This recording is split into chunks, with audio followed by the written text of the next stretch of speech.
going to be using the True TV. Now, here you can enjoy 1080p of their streaming service, of their videos, their animes, and the rest of them. So you get to enjoy them at high def, smooth experience, and you can switch to titles and also get to enjoy the Dolby Atmos home theater experience.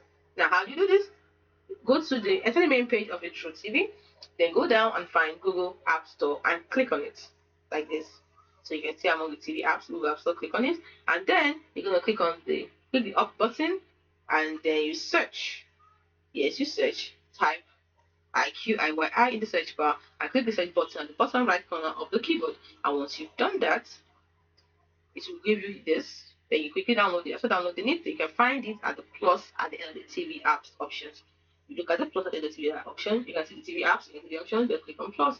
And once you've done that, you can begin to enjoy your Iqiyi.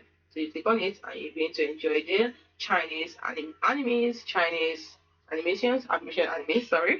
I love animes. Chinese animes and the short videos, the long videos, the dramas, entertainment, and the rest of them.